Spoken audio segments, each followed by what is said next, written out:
가족 여러분 그동안 평안하셨습니까? 오늘 저는 야곱의 하나님은 나의 하나님이신가? 라고 하는 제목으로 말씀을 드리겠습니다. 창세기 28장 15절의 말씀입니다. 내가 너와 함께 있어 내가 어디로 가든지 너를 지키며 너를 이끌어 이 땅으로 돌아오게 할지라.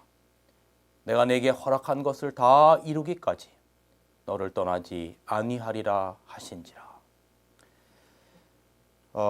야곱하면 얼핏 떠오르는 이미지는 그리 긍정적이지 못합니다. 아버지를 속이고 형 에서의 장자권을 팥죽 한 그릇에 빼앗았고 하는 이러한 이미지 속에서 자기애가 강하고 자기 꾀가 능한 그런 사람을 우리는 야곱으로 그렇게 평가하고 생각합니다. 그러나 중요한 것은 야곱의 일생 가운데, 특별히 야곱이 환난 가운데 있을 때 야곱은 하나님의 은혜를 경험하며 살았다는 것입니다. 야곱이 일생 동안 경험한 하나님에 대하여 잠깐 살펴보겠습니다. 야곱은 서두에 말씀드린 것처럼 형 에서의 장자권을 팥죽 한 그릇에 샀지요. 그리고 아버지를 속이고 장자의 축복을 받았습니다. 이것을 한 형 에서가 야곱을 죽이려고 하자 외삼촌 라반의 집으로 홀로 도망갑니다. 그때부터 평생 야곱의 마음 가운데는 아버지와 형을 속였다라고 하는 죄책감에 더하여 하나님께서 자기를 버리셨을 것이라는 생각이 그의 마음을 괴롭혔습니다. 그런 마음의 죄책감을 안고 아버지 집 부엘세바를 떠나서 외삼촌의 집 하란으로 향하는 약 900km의 긴 광야의 여정, 서울과 부산의 왕복거리 가운데 있는 것입니다. 잘 곳이 마땅치 않았던 야곱은 한 우묵한 곳에 이르러 한 돌을 취하여 베개를 삼고 거기서 누워서 잠을 청했습니다. 하늘의 무수한 별들을 보며 부모님을 떠나 앞날을 장담할 수 없는 외롭고 쓸쓸한 그 밤, 모든 것이 두려워 돌베개를 베고 쪼그리고 잠이 든 겁니다. 그때 꿈 이상 중에 사다리가 하늘로부터 땅으로 내려옵니다. 야곱이 보니 그 사다리의 끝에는 하나님께서 계십니다. 그리고 야곱에게 말씀합니다. 창세기 18장 15절. 내가 너와 함께 있어 내가 어디로 가든지 너를 지키며 너를 이끌어 이 땅으로 돌아오게 할지라. 내가 내게 허락한 것을 다 이루기까지 너를 떠나지 아니하리라 하신지라. 여러분, 야곱의 이 기쁨을 아시겠습니까? 하나님이 나를 버리지 않으셨구나. 하나님이 나를 버리지 않으셨구나. 그리고 여기가 하나님의 전이구나. 그리고 거기서 돌을 쌓고 그곳 이름을 베델이라 하였습니다. 여러분 잘 아시는 이야기입니다. 베델에서의 하나님의 은혜를 체험한 이야기죠. 두 번째로 그곳을 떠나 야곱은 외삼촌 라반의 집으로 가고 그곳에서 20년을 일했습니다. 말이 20년이지 정말 긴 시간이었습니다. 이제 가정도 꾸리고 재산도 넉넉해졌습니다. 그러자 문제가 생기기 시작했어요. 외삼촌 라반과 그의 아들들이 야곱을 시기 질투하는 것입니다. 야곱은 이곳을 떠나야 되겠다라는 생각이 들었어요. 그때 또 하나님께서 그에게 나타나셔서 이렇게 말씀하십니다. 창세기 31장 3절. 여호와께서 야곱에게 이르시되 내 조상의 땅 내 족속에게로 돌아가라. 내가 너와 함께 있으리라 하신지라. 또 위기의 상황 가운데 외삼촌 라반의 집을 떠나야 되는 순간에 하나님을 만나고 하나님의 은혜를 체험하고 하나님의 약속을 주시는 모습을 봅니다. 그렇게 야곱은 이제 하나님을 믿고 아내들과 자식들과 재물을 가지고 외삼촌의 집에서 도망 나옵니다. 여러 가지 우여곡절 끝에 아버지와 어머니, 형을 떠난 지 20여 년 만에 다시금 고향으로 돌아갑니다. 저만침 아버지 집이 보이는 거죠. 부모 형제가 있는 그리도 그리웠던 고향. 물론 그 사이에 어머님은 돌아가셨습니다만 그간 말이 20년이지 20년의 타향살이가 얼마나 고달팠겠습니까? 죽으라 일만 하고 이제 그리도 고향이 거의 코앞인데 걱정되는 게 하나 있어요. 바로 형 에서입니다. 야곱의 마음에 평생 따라다니는 것이 바로 죄책감이었어요. 형이 아직도 나를 용서하지 못하고 나의 가족을 해하면 어쩌지라고 하는 생각이 그의 마음에 떠나지 않는 그러한 환난 가운데 있는 것이죠. 이때 야곱의 마음 상태를 여기 보좌 선지자라고 하는 책에는 이렇게 표현합니다. 그는 자기의 생애를 되돌아볼 때에 거의 절망 상태에 빠졌다라고 기록하고 있어요. 죄책감에 걱정하며 이제 야복강을 건너는데 깊은 밤 누가 야곱을 붙잡는 겁니다. 야곱은 형이 보낸 자객인 줄 알았겠죠. 형이 나를 죽이러 보냈구나라고 생각했겠죠. 형이 나를 용서하지 못했구나라고 생각했겠죠. 그래서 죽을 각오로 살기 위해서 야복강가에서 씨름을 하는 겁니다.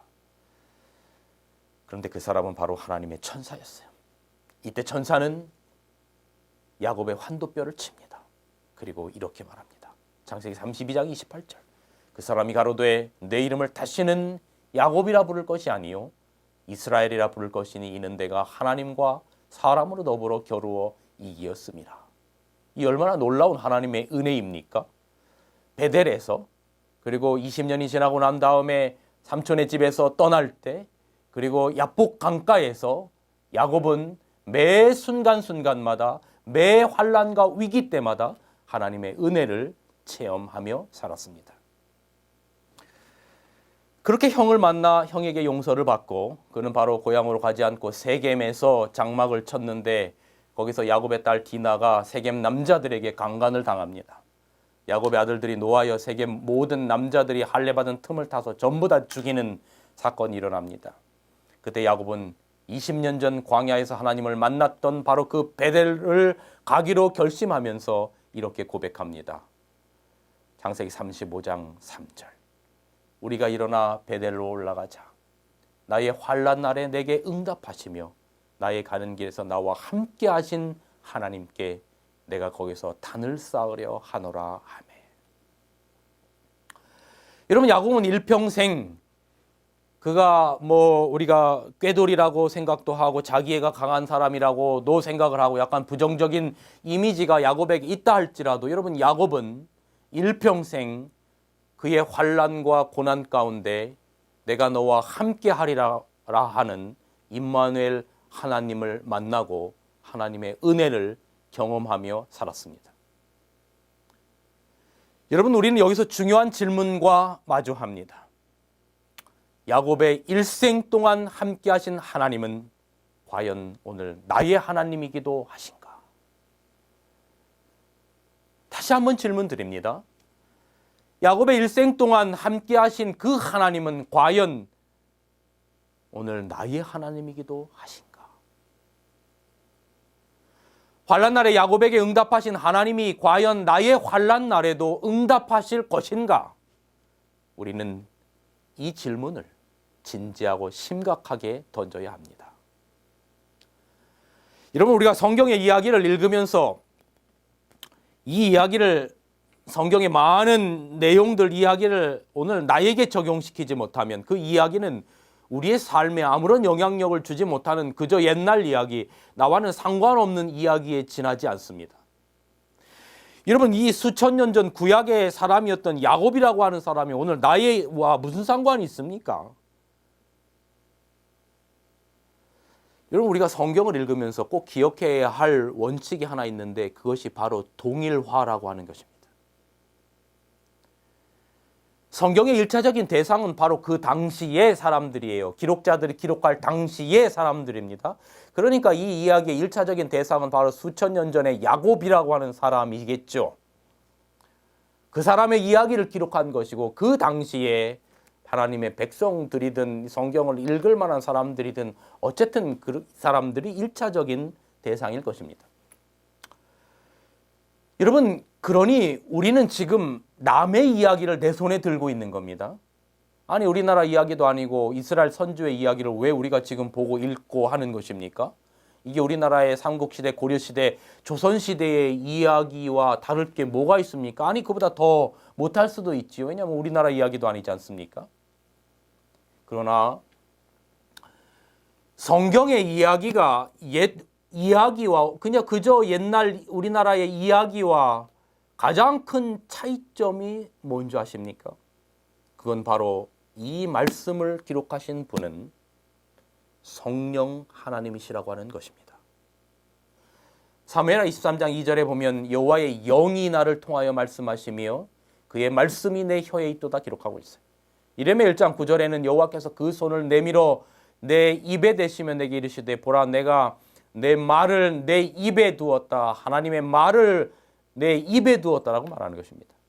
디모데후서 3장 16절에는 모든 성경은 하나님의 감동으로 된 것으로 교훈과 책망과 바르게 함과 의로 교육하기에 유익하다라고 기록합니다.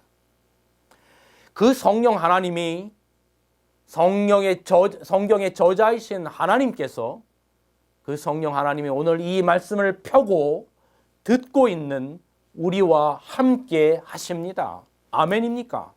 그렇습니다. 성령 하나님은 하나님의 말씀이 영원한 진리가 되도록 하십니다. 그래서 이것이 오늘 우리에게 주신다는 이 이야기가 그저 옛날 이야기가 아니라 오늘 우리에게도 적용되는 그러한 주신다라고 하는 확신이 있는 것입니다. 이것이 바로 동일화입니다. 그러면 오늘 야곱의 이야기를 우리가 읽을 때 우리를 야곱의 자리에 세워야 합니다. 그래야 아하, 이 말씀이 오늘 나에게 주시는 말씀이구나라고 느낄 수 있는 겁니다. 이 말씀이 어떤 다른 사람을 위한 말씀이 아니고 오늘 이 말씀을 나에게 주시는 말씀이구나라고 생각할 수 있는 것입니다. 여러분이 말씀을 읽을 때나 말씀을 들을 때 이건 내 이야기인데 이건 나에게 주시는 이야기인데 아니 목사님이 어떻게 내 이야기를 아시고 딱 나에게 맞는 말씀을 하실까? 때로는 찔림이, 때로는 감격이, 때로는 기쁨이 있을 때 그런 마음들이 생기면 이건 분명한 성령의 역사입니다. 이런 성령의 은혜를 믿으면 야곱의 하나님이 나의 하나님이 될 수 있는 중요한 자리에 우리를 가져다 놓는 것입니다. 자, 다시 여러분에게 질문을 드립니다. 야곱의 하나님은 여러분의 하나님이 되십니까? 아니, 야곱의 하나님은 나의 하나님이 되십니까? 야곱의 일평생 환난 가운데 함께 하신 하나님은 우리 인생의 환난 가운데도 아니 나의 인생의 환난 가운데도 함께 하심을 믿으십니까?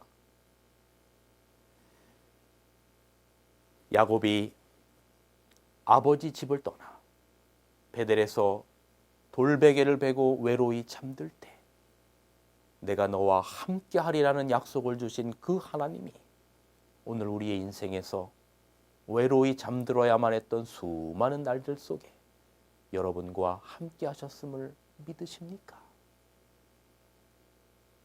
야곱이 라반의 집에서 그의 삶을 위해 20년을 고생할 때 그와 함께 하셨던 하나님이 오늘 우리가 매일의 삶을 위해 투쟁할 때도 여러분과 함께 하심을 믿으십니까?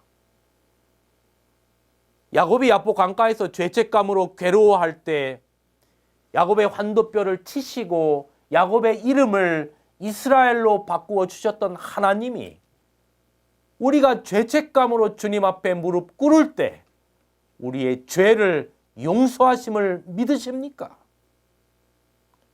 이사야 41장 8절 그러나 나의 종도 이스라엘아 내가 택한 야곱아 나의 벗 아브라함의 자손아 내가 땅끝에서부터 너를 붙들며 땅 모퉁이에서부터 너를 부르고 내게 이르기를 너는 나의 종이라 내가 너를 택하고 실어버리지 아니하였다 하였노라 두려워 말라 내가 너와 함께 함이니라 놀라지 말라 나는 내 하나님이 됨이니라 내가 너를 굳세게 하리라 참으로 너를 도와주리라 참으로 나의 의로운 오른손으로 너를 붙들리라.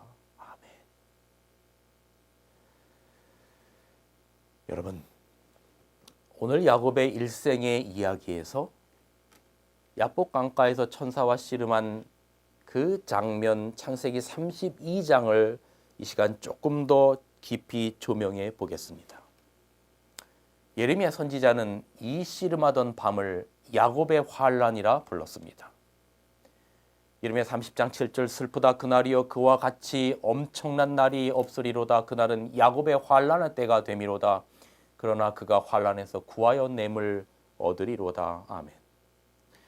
야곱의 야복 강가에서의 환란은 예수님 재림 전 우리가 만나야 할 영적 환란을 표상합니다. 우리는 이것을 야곱의 환란이라 부릅니다. 부조와 선지자 201페이지 야곱이 씨름하고 고민하던 밤에 겪은 경험은 그리스도께서 재림하시기 직전에 하나님의 백성들이 겪어야 할 시련을 나타낸다. 여러분, 이 싸움은 강호동이 이기냐 이만기가 이기냐 하는 이러한 삿바 싸움이 아닌 것이죠. 근력 싸움이 아니라 우리 마음속 내면의 영적인 싸움입니다. 앞서 잠시 언급한 것처럼 야곱이 야복 강가에 다다랐을 때 야곱을 죽일 만큼 괴롭힌 것은 죄책감이었어요. 야곱이 외삼촌 라반과 헤어지고 하나님의 지시에 의하여 고향길에 올랐습니다. 20년 전 도망자로서 지나갔던 그 길을 되돌아올 때 그의 마음은 불안하기 짝이 없었죠. 아버지와 형을 기만했던 죄가 평생을 따라다녔지만 고향으로 가는 길 가운데 그 불안함과 죄책감이 더 가중되었던 것입니다. 고향의 산들이 멀리 바라보일 때 야곱의 마음은 깊이 감동되었고 20년 전 하나님께서 약속하셨던 베델의 언약이 떠올랐습니다. 창세기 28장 15절 내가 너와 함께 있어 내가 어디로 가든지 너를 지키며 너를 이끌어 이 땅으로 돌아오게 할지라 내가 내게 허락한 것을 다 이루기까지 너를 떠나지 아니하리라. 그 약속이 떠올랐어요. 이런 언약을 떠올렸어도 그래도 두렵고 떨렸어요. 왜냐하면 형 에서가 군사 400인을 거느리고 온다는 소식을 들은 겁니다. 창세기 32장 6절 사자들이 야곱에게 돌아와 이르되 우리가 주의 형 에서에게 이른즉 그가 400명을 거느리고 주인을 만나려고 오더이다. 야곱이 심히 두렵고 답답하여 자기와 함께한 동맹자와 양과 소와 낙타를 두 떼로 나누고 이르되 에서가 와서 한 떼를 치면 남은 떼는 피하리다 하고 야곱이 또 이르되 내 조부 아브라함의 하나님 내 아버지 이삭의 하나님 여호와여 주께서 전에 내게 명하시기를 내 고향 내 족속에게 돌아가라 내가 내게 은혜를 베풀리라 하셨나이다. 나는 주께서 주의 종에게 베푸신 모든 은총과 모든 진실하심을 조금도 감당할 수 없사오니 내가 내 지팡이만 가지고 이 요단을 건넜더니 지금은 두 때나 이루었나이다. 내가 주께 간구하오니 내 형의 손에서 에서의 손에서 나를 건져내시옵소서. 내가 그를 두려워함은 그가 와서 나와 내 처자들을 칠까 겁이 나기 때문이니이다. 주께서 말씀하시기를 내가 반드시 내게 은혜를 베풀어 내 씨로 바다에 셀 수 없는 모래와 같이 많게 하리라 하셨나이다. 여러분, 이 말씀 가운데 야곱의 그 깊은 고뇌를 보십니까? 느끼십니까? 여러분, 이게 연약한 인간의 본성이에요. 여러분, 우리도 그렇잖아요. 하나님의 언약이 있고 승리의 약속이 있지만 야곱에게 야곱과 함께 하겠다라고 하는 배달의 언약이 있음에도 불구하고 현실적인 문제로 두려웠던 것처럼 그의 마음 가운데 어떤 갈등과 그런 고민으로 힘들었던 것처럼 여러분, 우리도 그런 본성을 가지고 있는 거죠. 하나님의 언약이 있고 승리의 약속이 말씀을 통하여 주어져 있지만 매일 삶이 두렵고 힘듦을 우리는 야곱처럼 경험하는 것입니다. 이 사업이 어찌 될 것인가? 내 직장이 어찌 될 것인가? 요즘 코로나19로 수많은 사람들이 실업자가 되고 걱정이 되고 두렵고 밤에 잠을 잘 수가 없고 살 길이 막막해요. 하나님의 약속이 없어서가 아니라 있음에도 불구하고 우리의 연약한 본성 때문에 우리는 야곱과 똑같은 두려움을 경험하며 살아가요. 고3 학생들은 도대체 올해 학교도 제대로 가지 못하고 입시는 어찌 될 것인가? 불안하기 짝이 없어요. 대학을 졸업해도 직장을 취직하지 못하는 우리 청년들 너무 두렵고 걱정스러워요. 하나님의 약속이 없어서가 아니라 약속이 있지만 연약한 본성으로 야곱처럼 두려운 것이죠. 신앙인으로서 야곱처럼 베델의 언약을 알지만 당장 눈앞에 형 에서의 존재가 너무 커지는 거죠. 그래서 우리도 야곱의 씨름을 이 세상에서 경험하며 살아가는 것입니다. 그러나 우리 진정한 신앙인들에게 있어서 여기서 먹고 사는 문제 이상의 중요한 이슈가 있는 겁니다. 그게 바로 죄 문제에 대한 거예요. 야곱이 드디어 야복강에 이르렀어요. 밤이 되어 야곱은 가족들을 강의 얕은 여우를 건너게 하고 그 야곱은 이제 홀로 남아있는 밤이었습니다. 보호자 선지자 196페이지. 야곱은 그 밤을 기도하며 보내기로 결심하고 홀로 하나님과 같이 있기를 바랬다. 하나님께서 에서의 마음을 부드럽게 하실 수 있으셨다. 그의 유일한 희망은 하나님께 있었다. 그런데 그때 갑자기 낯선 힘이 야곱을 붙잡았어요. 그 낯선 자와 야복강가에서의 씨름은 밤새도록 이루어집니다. 창세기 32장 4절 야곱은 홀로 남았더니 어떤 사람이 날이 새도록 야곱과 씨름하다가 그렇게 기록합니다.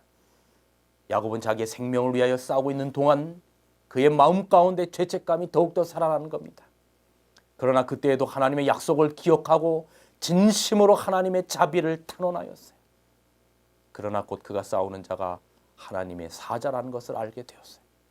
하나님의 사자는 야곱의 환도뼈를 쳤고 야곱의 환도뼈는 위골되었어요. 그동안 야곱의 인생 가운데 자신의 힘과 꾀로 살아온 상징인 환도뼈가 위골되었어요. 이제 의지할 분은 정말로 하나님 한 분이었어요. 온전히 통회하고 상한 심령으로 야곱은 울면서 매달렸다라고 호세아서는 기록합니다. 호세아 12장 3절 5절 천사와 힘을 겨루어 이기고 울며 그에게 간구하였으며 그리고 축복을 탄원합니다.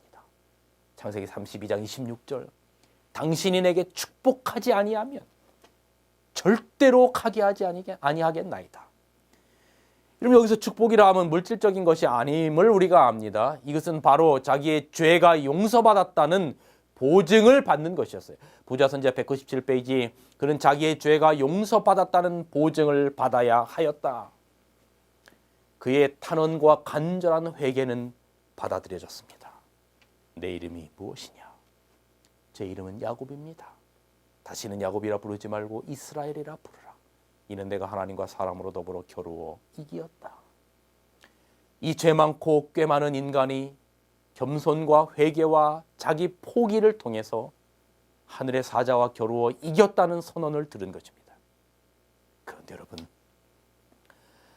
이 천사의 정체가 누구였는지 아십니까?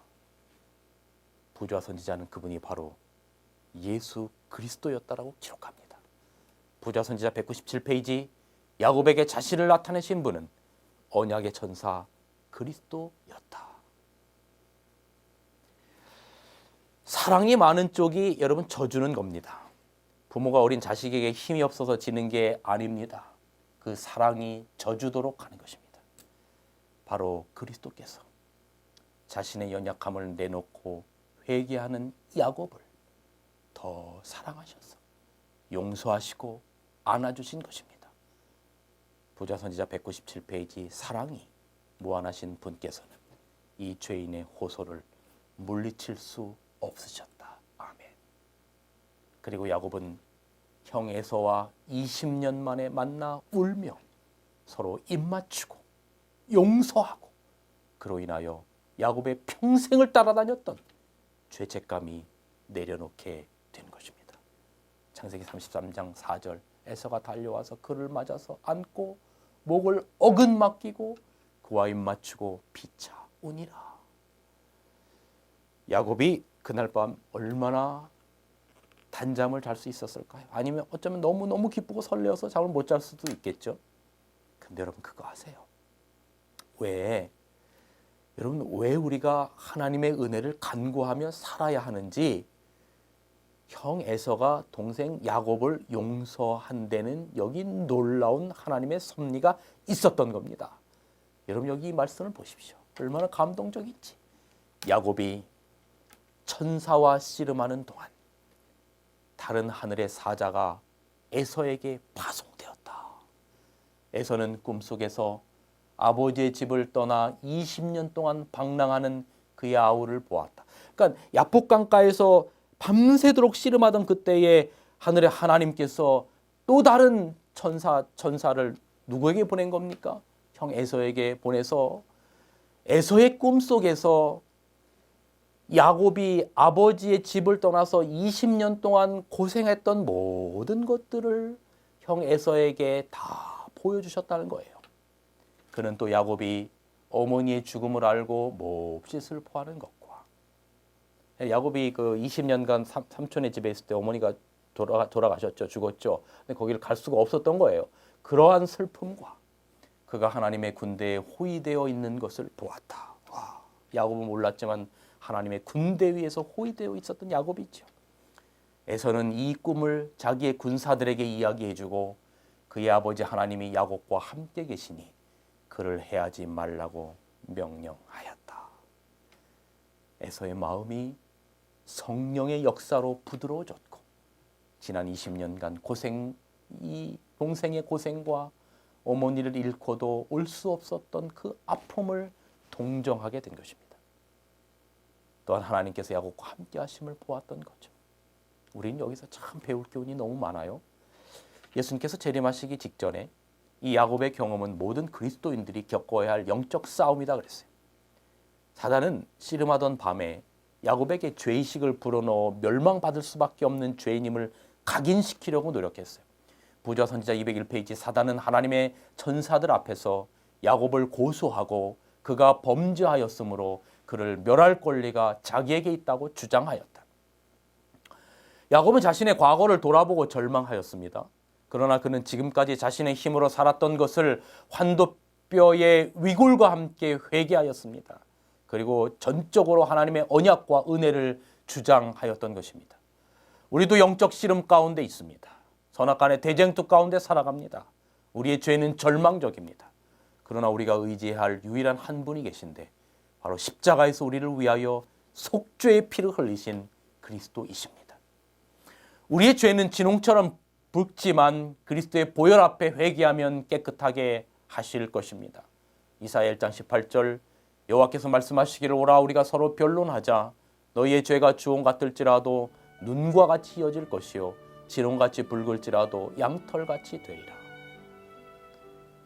여기 영감의 글 보십시오. 무력하고 무가치한 우리는 십자가에 못 박히시고 부활하신 구주의 공로를 의지해야 한다.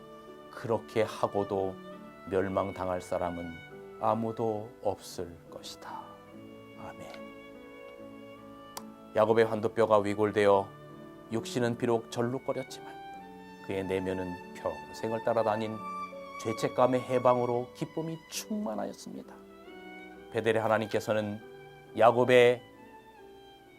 야곱과 언약해 주신 대로 야곱과 끝까지 함께해 주셨습니다. 내가 너와 함께 있어. 내가 돌아올 때까지 너와 함께하리라. 자기 힘과 꾀로 살지 않고 오직 하나님을 의지하는 믿음의 사람으로 연단하시고 빚으셨습니다. 성령께서 우리에게도 은혜를 주셔서 야복강에서 야곱에게 임한 하나님의 은혜가 우리에게도 있게 하여 주시기를 간절히 기도합니다. 그리하여 우리도 자신을 버리고 십자가의 공로를 온전히 의지하는 자들로 빚어주시기를 간절히 기도합니다. 마지막으로 여쭙습니다. 야곱의 하나님은 여러분의 하나님이십니까? 믿음으로 아멘으로 화답하시고 그렇게 믿고 언약 안에서 순종하며 살아가시기를 간절히 바랍니다. 말씀을 드리겠습니다.